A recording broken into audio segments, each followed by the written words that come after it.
live right now, so you be quiet. Quiet on the set. Quiet on the set. And meanwhile, honey, you want to get your phone ready so that you can check people's answers and stuff, right? Oh, yes. I shall do that.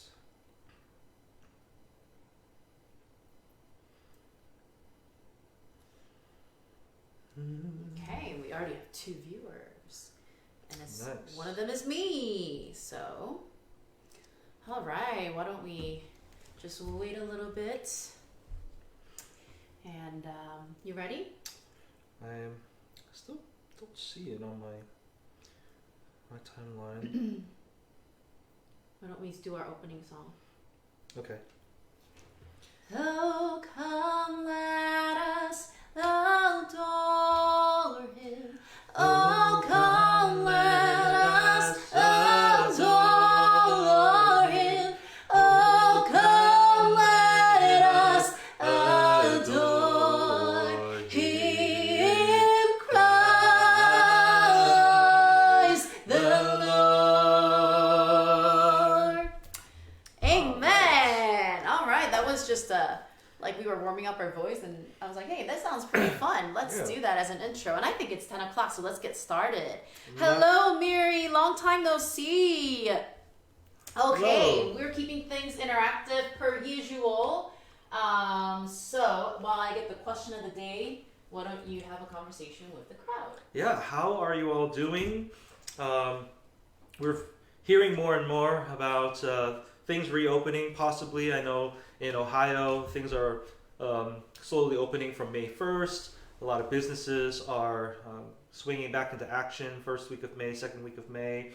Daycare for us opens, I think, May 11th. Yeah. And so you're probably thinking about how to transition back to different, or not different, but back to a more normal kind of life. But things are never going to be exactly normal. So we're still thinking about how to do that. What is that going to look like? So yeah. So how are you? This is a time for you to just reflect on your day and answer the question on your own, and just think about, how am I feeling? How was my day? So our day was pretty good. It was pretty normal, and our child I think we're really getting used to him being him, and he has a really strong personality. So we love just learning about him, and just love our kid. yeah. So I think we're going to actually miss some of this time, even though it was difficult. I was thinking about that. And some of the times we just want to pull our hair out and scream, but there are some really good times too. And so for sure. we're going to miss those. For sure. So I put the question of the day up on our mantle. Yeah, I actually went up there while you're looking. And I she did it. hand wrote it with white pen. Yes, I did. Yeah, anyway. And I'm gonna, Anyway, Isaac, I'll read the question. And the question is, have you ever run away from God's will, and why? So you can either answer, yes, I have, no, I haven't. And if you have not, wow, wonderful. Talk to us afterwards. You're like a perfect human being. But we want to know why. Why have you run away from God's will? I'm going to be bringing the word today, and we want to get started right away, so we'll do that. I'll start with an answer that I have. Have I run away from God? And you're watching the answers, right? Yep. Okay, I got to stop doing that. And yes, I have many, many times, but I'm going to answer in a way that maybe is not so obvious. And I think one of the reasons why I have had run away from God, or his calling, was because I wanted to do what he was telling me to do so bad. Okay, so that's right? That doesn't make sense. But because I wanted to do what he was telling me to do so badly, that I had created already my plans, my ways of how I will achieve that goal. And when God says, do it now, I'm like, God, no, like not now. Like I thought we were going to prepare a little bit more. I'm not ready. So I think that's my answer. Like, I just feel like I'm not ready when God says, even though God says, yes, you are ready, go. So that's my quick answer. Isaac, do you have an answer, a quick version? Of a time that I ran away from God? Yeah, and why? And why? Yeah, the first thing that comes to my mind is God called me to seminary while I was in Korea, and yeah, I heard the call pretty clear. I can't remember what year it was. It must have been 2006. Quick version. And yeah, I didn't want to go to seminary because I didn't want to give up my bachelor lifestyle. But more than that, it was a sense of pride that I didn't think I would learn that much because I had other friends that went to seminary and didn't have a great experience. So I thought, yeah, I know everything, and yeah. Isn't that funny? God tells you go so you can learn, and you're like, but I already know. Yeah. Right? And I tend to do that a lot even now. So yeah. So we would love to hear about the reasons why you did not obey right away, or you ran away from God. And so Isaac's gonna just look for all your answers. Just tell me when to stop, and then I'll stop and give you time to share some of the comments that we received. So I'll bring you just a very quick word today. And this is gonna come from the book of Genesis. And I don't know if you're familiar with the character Moses. He is a pretty popular one, especially from the Old Testament. But he is the guy who led Israel, his people, out of Egypt.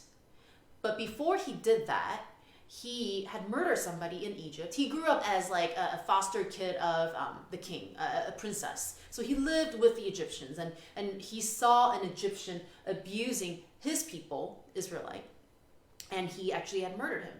He runs from that guy, or he runs from that scene of the murder, and then he hides for 40 years. And this is where he in the wilderness. Yeah, okay. Outside And of Egypt. He is, he's outside of Egypt. He's already started his family, and he has his own life. And one day in Exodus 3, God shows up. So Moses is an Israelite by blood, a descendant of Abraham. Right? Yeah. Yeah. So confused. Sorry. And he is living his wilderness life. He probably forgot about Egypt. I don't know. And then God shows up in form of a burning bush. Okay, so this is Exodus 3, and God says, I am who I am, and I am the great. And God shows himself, and he says, Moses, I'm calling you to go back to Egypt, take my people out of Egypt, and I will help you do that. And Moses is like, no. And he's just running away and saying, God, who am I to do that? They're not going to listen to me. And in chapter 4 in Exodus, Moses says, they won't even believe me. And this is the part that I want to talk about today. If you have your Bible open, or if you can easily access it, I'm going to start from chapter 4, Exodus chapter 4, verse 3. So if you followed along to the story that I just shared, it says in verse 3, and God tells Moses, okay, so God's saying, look, I'm going to go with you, and these are the signs that I'm going to show through you. And verse 3, he says, throw your staff on the ground. So Moses threw it on the ground, and it became a serpent. And Moses ran from it. But the Lord said to Moses, put your hand and catch it by the tail. So he put out his hand and caught it, and it became a staff, back to a staff in his hand. Okay? And then a little bit later, and God says, put your hand in your pocket. And he takes out his hand, and it becomes leprous, and all snowy white.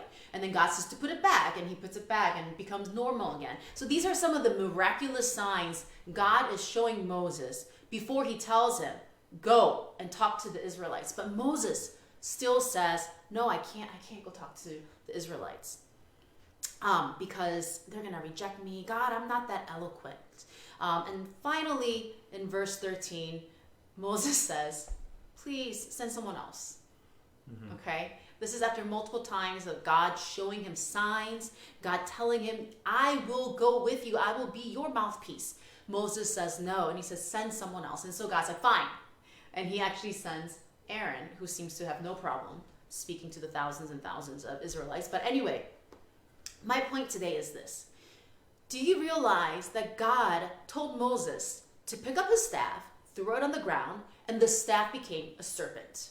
Look, that's a little bit scary to me. And it says in that verse, in verse 3 that I read, that Moses even ran from that serpent. But when God says, go pick it up again, and I will turn it into a staff, he goes and does that right away.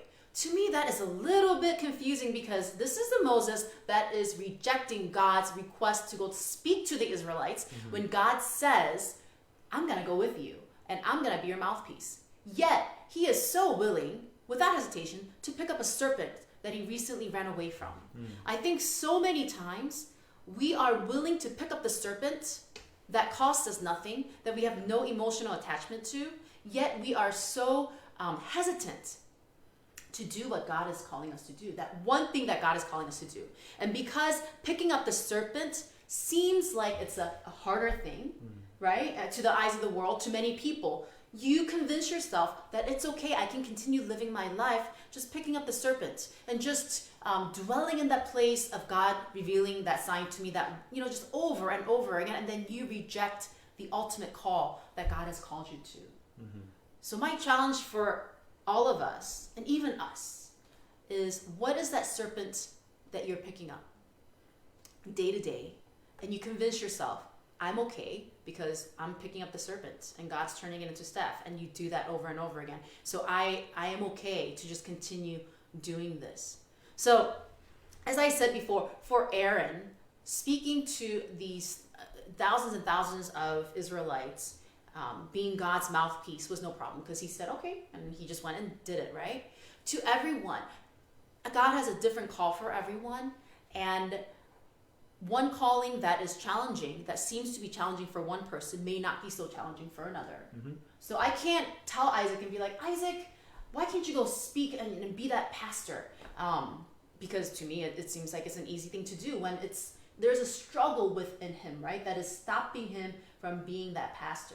Right? Because whatever may be difficult, I mean, this is an example, a fake example. Okay.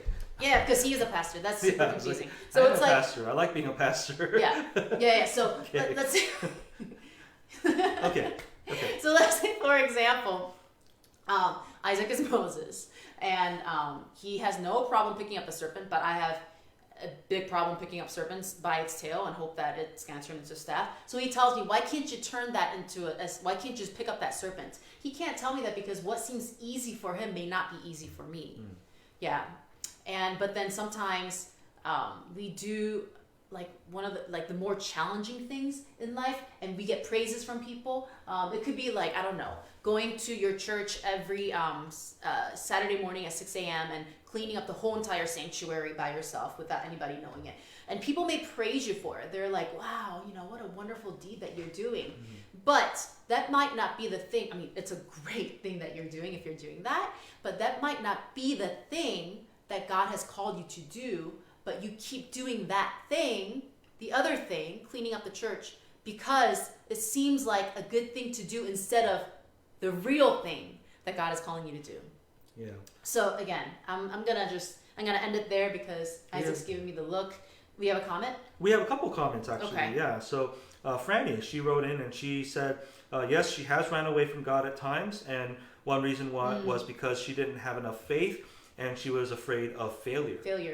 That's I think that's a really that's big kind one. of Moses here, right? Yeah. Because he murdered their people, he murdered somebody, an Egyptian, and he's like, and the Israelites were like, get out of here, like, who do you think you are?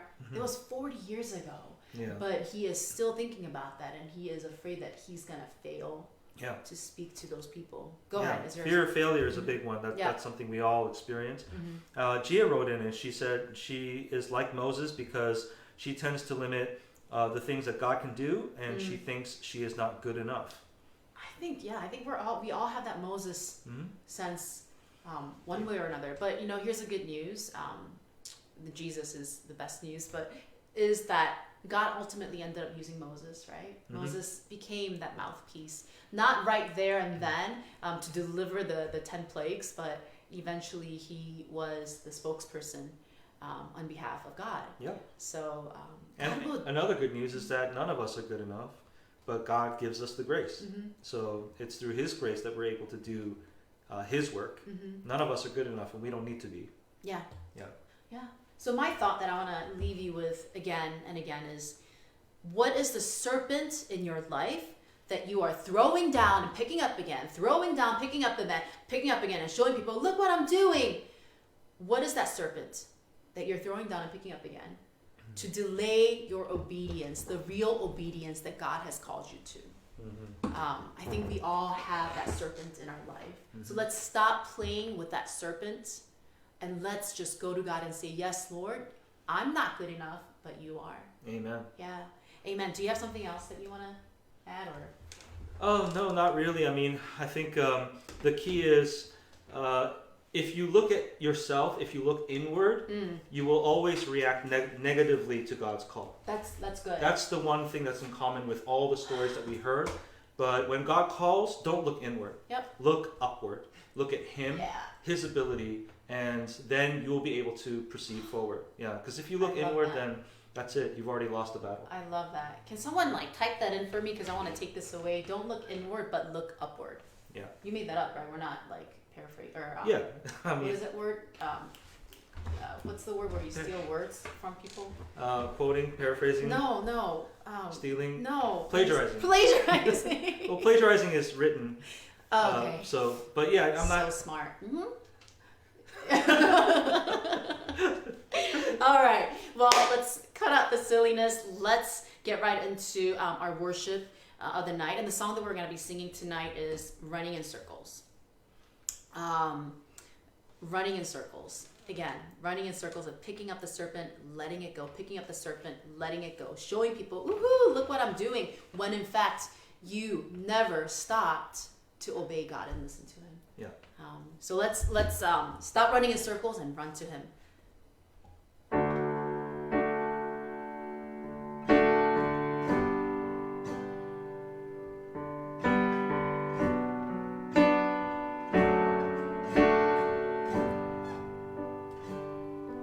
I'm so forgetful, but you always remind me you're the only one who brings me peace. You're the only one who brings me peace. I'm so forgetful, but you always remind me you're the only one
Amen. There's one line that I want to emphasize. It's I'm so sorry for running in circles, for placing my focus on the waves and not on your face. Right? Looking inward, inside us, the waves, the storm inside us. We focus so much on that instead of looking up. So let's look up tonight.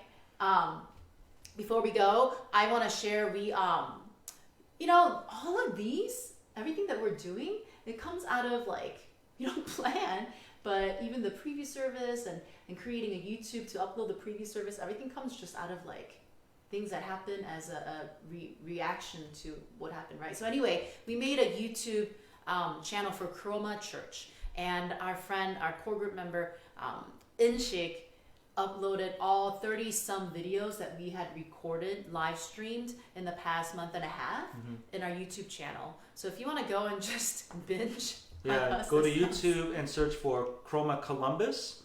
Chroma Church Columbus. Yeah, and you'll find us with the logo that you see here, because there's another Chroma Church in Europe that has a bigger presence. Yeah, so, that's not us. Yeah, I mean, you can view them too. Same gospel message is being preached, so hallelujah. But check out our YouTube channel. We're also going to be starting that Bible study on Ecclesiastes. I can't wait. What are you calling it? What's the? It's called Undeniable Wisdom for Uncertain Times. Yes, I love that, Isaac. So I can't wait. We will upload that tomorrow. So go ahead and subscribe to our YouTube page and rewatch this and view the new content that we'll be posting up pretty soon. So thank you so much, friends, for viewing us. God bless you. Let's look upward tonight. Good night. God bless.